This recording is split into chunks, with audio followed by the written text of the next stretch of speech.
What's going on, guys? Adam here with AmericanMuscle.com, and today I'm bringing you a detailed overview of the Recon Billet brushed aluminum door sill plates with an illuminating Raptor logo, fitting all 10 to 14 Raptors. If you're the owner of a 10 to 14 Raptor and you're looking to give your F-150 a unique appearance, more styling, and even better lighting when you're hopping in and out of your truck, then you might be interested in the illuminating SVT Raptor logo on the brushed billet aluminum door sill plates from Recon. So Recon really is the industry leader in all LED truck accessories, so it's a no-brainer to look in their direction when it comes to shopping for something like this. This really gives you some added styling to your truck as well as some interior visibility, which is especially useful for you and your shotgun passenger hopping in and out of your truck at night or in a not-so-well-lit garage. So this material is manufactured out of a durable billet aluminum, so you don't have to worry about it warping, staining, or bending. Now, it does have a slight texture to it thanks to the silver brushed finish, giving it some added style. You will notice there are several pre-drilled holes along the edges of the material. That way it makes the installation a lot simpler, which I'll touch on in a bit. Now, in the middle of these door sill plates, we obviously have the main attraction. In the middle, you'll see a very large Raptor logo in black with the Raptor design accents inside. It is bordered by a translucent edge to let the lighting shine through. Now, the bottom right, you'll see we have a red SVT logo with black accents. Both of these logos have a bubbled feel raised off of the brushed aluminum.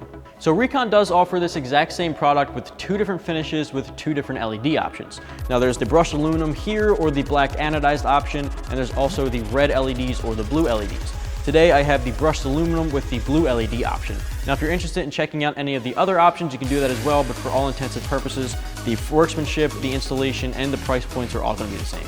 Now, one thing I do want to point out before we go too deep into the installation is that you will be required to drill 10 really small holes through the pre-drilled hole options into your factory door sill plate. Now, if you're not looking to modify your factory door sill plate at all, then this option may not be for you. Now, you will notice for the installation that there are wires hanging off the side of each of the door sill plates with ends stripped off for splicing. Now, splicing connectors and all the installation hardware is included in the kit, and you will be required to splice into your interior dome lighting, which the wiring will be found underneath your factory door sill plate.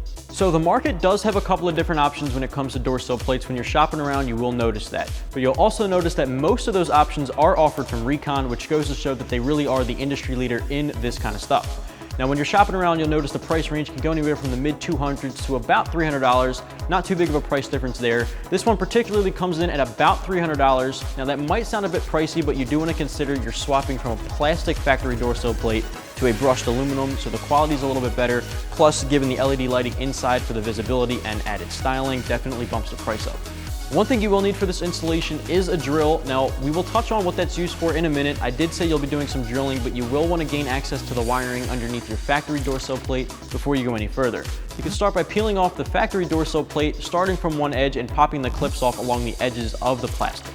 Now, once you get the factory door sill plate off, you'll notice there are two wires. There's going to be a red, obviously being your positive, and a black, obviously being your ground or your negative. Now, when you're looking at the wires on the door sill plates provided from Recon, you'll notice there is a black wire with a white stripe, which will be your positive, and your black wire with no stripe, which will be your negative. You want to make sure you're connecting the wires properly to gain proper functionality. From here, you'll want to take one of the splice connectors provided in the kit and clamp it down to the solid black wire inside the vehicle. You want to take the solid black wire from the Recon LED lights to connect it directly to that black wire in the vehicle. This way, you'll establish a solid ground connectivity for the blue LEDs. From here, you can take the second splice connector from the kit and clamp it onto the red wire in the vehicle and the black and white wire from the Recon LED bar. This way, you'll get a good positive connection for your blue LEDs to your dome lighting. Now, before we go any further, you want to make sure everything is functioning properly. This way, you won't have to go back and fix any issues after you've already installed everything. So you'll want to pop your dome lighting on to make sure the blue LEDs or the red LEDs, if you go with that option, are functioning properly. Everything is lighting up very well. If it is not, you want to make sure you go back to your wiring and that everything is connected properly, going to the right place, and no wiring is unstable or loose. Now, once your splicing is all done correctly, you can run the wiring from the door sill plate down the length of it to make sure it's out of the way, so you can put the factory door sill plate back into place to pop this one on top of it. Now, once you snap the factory door sill plate back into place, you can start by lining this one up on top of that to make sure that everything's lined up properly. You can take the supplied screws and drill them into place through the pre-drilled holes, making sure everything's lined up, and then you'll be good to go to move on to the other side. Overall, you can expect to spend about an hour or so getting this installed, and I would definitely give it a 1 out of 3 wrenches on the difficulty meter. Even though you're doing some drilling, it is something anybody can do with a little bit of time in your driveway. Just to quickly wrap things up, guys, if you're looking to get some added customization for the interior of your 10 to 14 Raptor while giving it some added visibility for when you're hopping in and out of your truck, then you might be interested in the Recon brushed billet aluminum door sill plates with the illuminating Raptor logo right here at AmericanMuscle.com.